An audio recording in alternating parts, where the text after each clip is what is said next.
ছাত্রদলের আহ্বায়ক করা হয়েছে, সে ছাত্রলীগের সহসভাপতি ছিল। সিনিয়র যুগ্ম আহ্বায়ক করা হয়েছে ইব্রাহিম খলিল ইমন, উপজেলা ছাত্রলীগের যুগ্ম আহ্বায়ক ছিল, যুগ্ম সাধারণ সম্পাদক ছিল।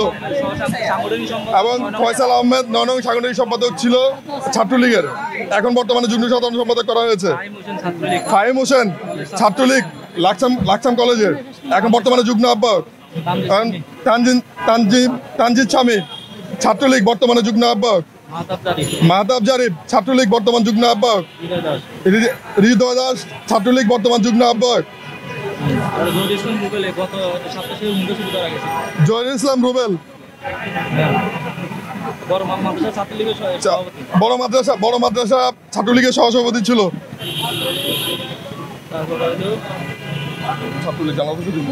জানালুল ফাতেহ শ্রীমু ছাত্রলীগ বিবাহিত, ছাত্রলীগের সাবেক ছাত্র বিষয়ক সম্পাদক ছিল। খায়রুন্নাসা ভীম ছাত্রলীগ। ফখরুল ইসলাম সদস্য, মনোরঞ্জন উপজেলা যুগ্ম আহ্বায়ক। মাহবুব আলম বর্তমান সদস্য, সাবেক যুগ্ম সাধারণ সম্পাদক ছাত্রলীগ। আলামিন। আমার নাম হচ্ছে শাহিদিন নবীজান রাহুল, আমি ঢাকা মহানগর দক্ষিণ ছাত্রদলের সাবেক জয়েন্ট সেক্রেটারি এবং লাকসাম উপজেলা ছাত্রদলের প্রস্তাবিত আহ্বায়ক ছিলাম। এই যে আপনাদের আমাদের ছাত্রলীগের ডকুমেন্টগুলো দেখেন, আমরা সবগুলো ডকুমেন্ট নিয়ে নিয়েছি। ছাত্রলীগের সভাপতি, পৌরসভা ছাত্রলীগের সভাপতি উনি। ওর সাথে যারা আছে সবাই ছাত্রদল কমিটিতে আসছে। এই যে সাংগঠনিক সম্পাদক ৯ নং ওয়ার্ড, সেও একটু কলেজ কমিটির যুগ্ম আহ্বায়ক। এই যে ফয়সাল আহমেদ যুগ্ম আহ্বায়ক, সাবেক ছাত্রলীগ, অলরেডি লেখা আছে ওনাদের নাম। এই যে প্রত্যেকটা আমরা যাদের নাম বলছি প্রত্যেকটা আপনার লিস্ট সহকারে আছে এখানে। এই যে মাহতাব জারিফ, এই যে কমিটিতে আছে মাহতাব জারিফ।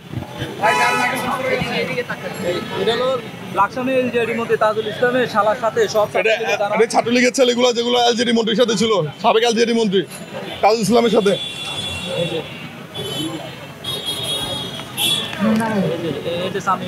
এই যে সামি ছাত্রলীগ, যাদের নাম আমরা বলেছি, সামি ছাত্রলীগ সভাপতির সাথে।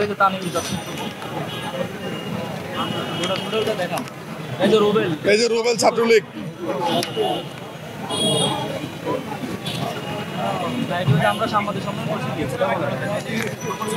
আমরা কুমিল্লায় যে সংবাদ সম্মেলন করছিলাম সেটা রিপোর্ট এটা। আমরা কুমিল্লা সংবাদ সম্মেলনের বিষয়টা নিয়ে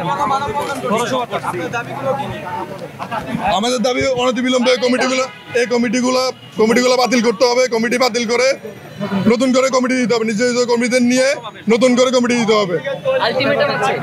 জি জি, আমি হাজী মহসিন কলেজের MBA করতেছি। জি না, আমরা তারেক রহমানের কাছে আমরা আলটিমেটাম কিভাবে দেবো? দেশের তারেক রহমান আমাদের সর্বোচ্চ ক্ষমতা ধরে, ওনার কাছে আমরা কিভাবে আলটিমেটাম? আমরা ওনাদের কাছে রিকোয়েস্ট জানাই যে দ্রুত সময়ের মধ্যে, যেহেতু আমরা প্রমাণ সহকারে কমিটিগুলো দিয়েছি যে সব ম্যাক্সিমাম ছাত্রলীগ দ্বারা কমিটি গঠিত হয়েছে, দ্রুত সময়ের মধ্যে এই কমিটিটা বাতিল করে নতুন করে কমিটি দেওয়ার জন্য আমরা রিকোয়েস্ট করি।